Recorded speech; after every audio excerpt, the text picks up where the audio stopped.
Hiya, Final Monkey here. Welcome anybody who finds this video on YouTube. This is my second edition of my tour, alphabetical tour through this vinyl collection.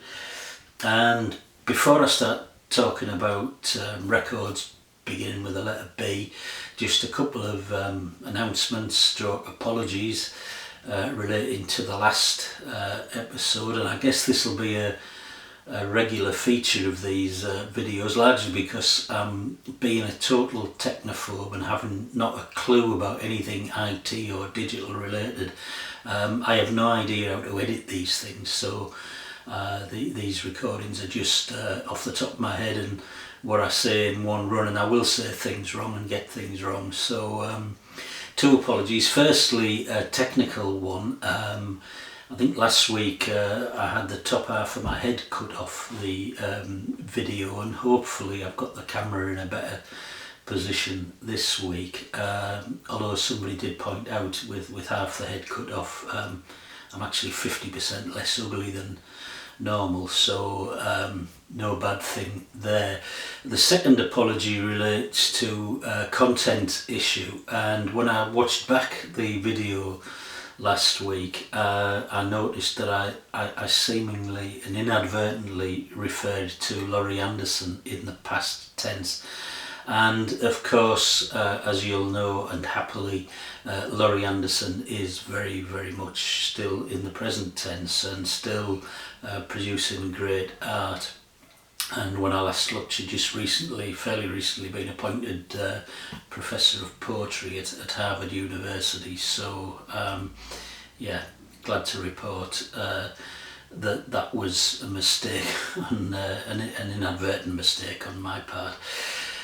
So yeah, this week it's the letter B, and I suppose just to reiterate what this series is about and what it isn't about, I suppose, alphabetical tour through this vinyl collection, but I'm hoping to draw to your attention albums that you might not have come across or you might not have heard for some time and you might have forgotten about, rather than albums which are either the most popular or my favourites or the most successful albums in history. So of course with the letter B, you know, I could easily have plucked out some of my Beatles and Beach Boys and Blind Faith and others, but I didn't want to do that, largely because there are other people on YouTube who know a lot more about those bands and those records and who produce some great content about them.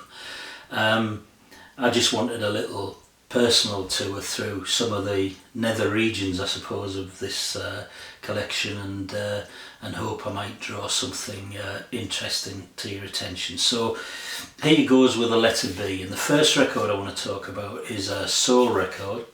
This is Archie Bell and the Drells from 1969. There's going to be a showdown, and Archie Bell met his three colleagues, the Drells.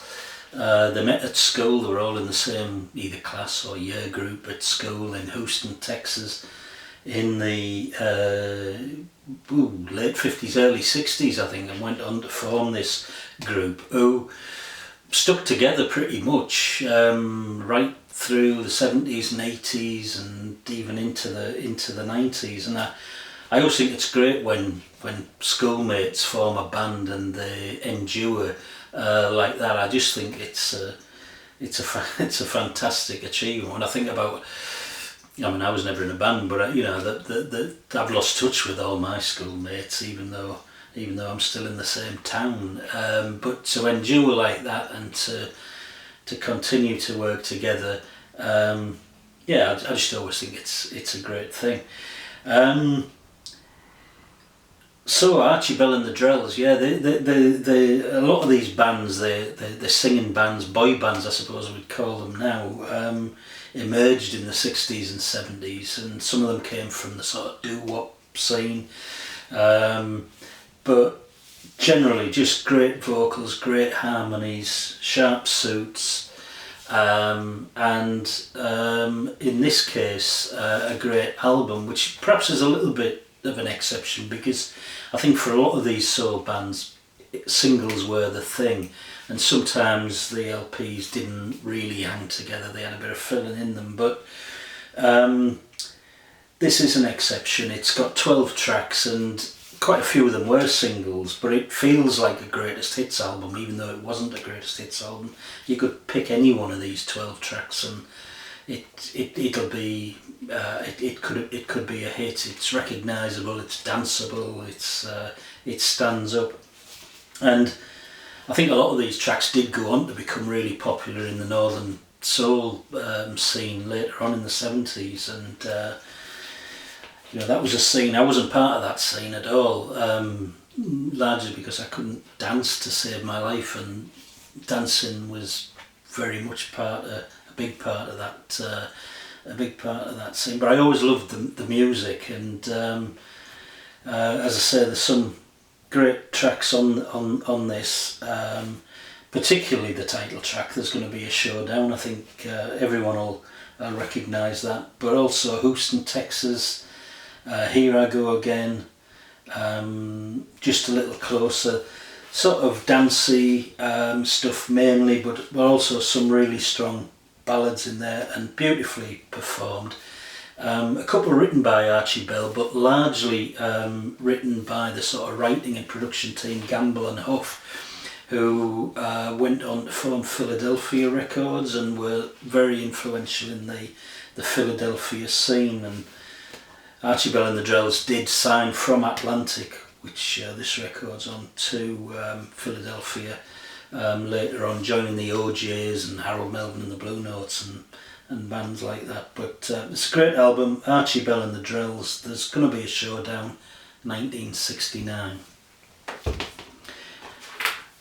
Second album is Buzzcocks.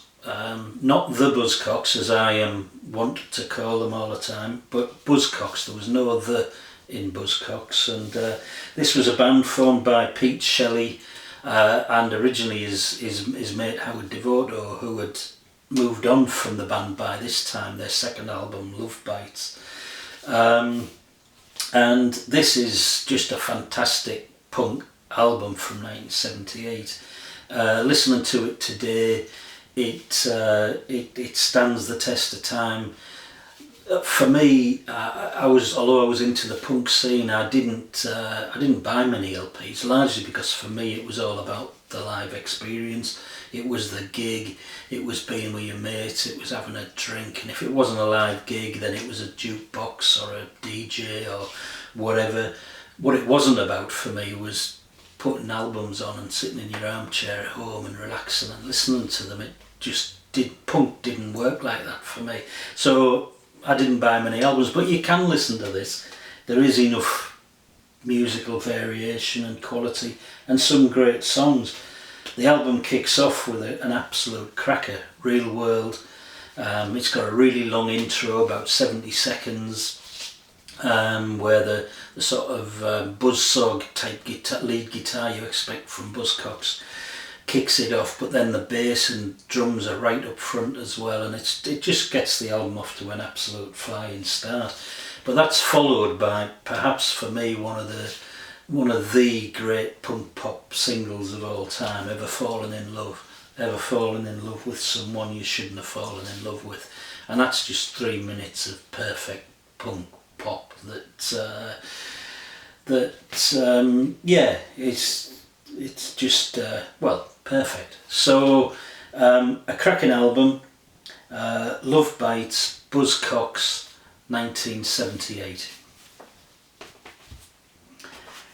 The third album, very, very different, a jazz album. This is Chet Baker, My Favourite Songs, subtitled The Last Great Concert. And this is a live album of a concert in Hanover, West Germany in 1988. And I hope you can see this cover with the glare of the reflection there, but you see Chet Baker there in 1988, photographed at that concert. There is a face that's had a life. and very, very sadly, 2 weeks after that photograph was taken, Chet Baker was found dead in the street in Amsterdam, having fallen from a second floor window of his hotel. And so this is his last piece of art, and it is a real fitting testament to the huge talent that was Chet Baker. A beautiful trumpeter, delicate, cool, just absolutely gorgeous trumpet player. But it's his singing voice as well, which mirrors the delicacy of that trumpet playing. And here on this last concert, it's absolutely superb. There's a mix of playing with a big band and a more pared back bass, guitar, drums, sort of piano, smaller band, and yeah, this is the recording quality is absolutely superb as well on this, and yeah, lovely album. Chet Baker, my favourite songs from 1988. Fourthly, one of my favourite artists and a superb songwriter, singer-songwriter, who is going under the pseudonym of Bonnie Prince Billy, which he has done for most of his albums. For this album, his actual name is Will Oldham, but he's largely gone under Bonnie Prince Billy, and previous to that under Palace Music or Palace Songs. And in his own right, an absolutely superb singer-songwriter. This album is unusual in that it's a tribute to the songs of Merle Haggard, who actually died during the making of this album back in 2017. And it's a double album, and it showcases the quality of songs, but it puts a new interpretation on them, and unusually for country songs, he has extensive use of sort of saxophones, flutes, wind instruments in this, as well as the sort of slide guitars and instruments you'd expect in both a Bonnie Prince Billy and a Merle Haggard album. So this is absolutely beautiful. Not only beautiful songs and beautifully played, but also a really good sounding album. The sound stage, the instrument separation, the vocal quality and clarity are absolutely stunning here. And I think that really, really works with Bonnie Prince Billy, who has such a distinctive, unusual singing voice. If you haven't heard him, I would really recommend looking him up. He's a strange character altogether. I have seen him live a couple of times, and he's very introverted and very unusual, and he often sings with what seems like alarming honesty, particularly about his sexual exploits or mis-exploits. This is Will Oldham here. I don't know whether you can make him out in the sort of background of this photo, which is pretty much where you would expect Will Oldham to be, I think. But he has the look of some sort of American psycho horror film star, or serial killer or something. But he does sing with the most beautiful, unusual, distinctive voice. And this is a great album, Best Troubadour from 2017. And then lastly, also from 2017 actually, this is an album called Lilies by, and I'm not sure how to pronounce her name, but Melanie de Biasio, B-I-A-S-I-O, Biasio, yeah. She's from Belgium. Her mother's Belgian, her father is Italian, and I suppose you would categorise her as a jazz singer, and maybe you'd categorise this as a jazz record, but it's a very modern sounding record. It's a modern sounding band on the record. She's got a absolutely stunning, beautiful voice, and Billie Holiday comes to mind when you hear the voice, although it doesn't sound like Billie Holiday because it sounds very much like 2017 and not 1940 or 50s. I bought this. I know nothing about Melanie DiBiasio other than what I've said. I've not come across her other work. I heard one of her songs, I think, on Radio 6 and bought this on the strength of it. But it's an absolutely stunning album. Lily's Melanie DiBiasio 2017. Okay, so that's a quick tour through the letter B. I'd like to thank anybody who's found this video for watching it. I hope it helps distract you for 10 or 15 minutes in these strange times. It certainly helps me, distracts me finding these records and putting them together, so I enjoy doing that even if nobody watches the video.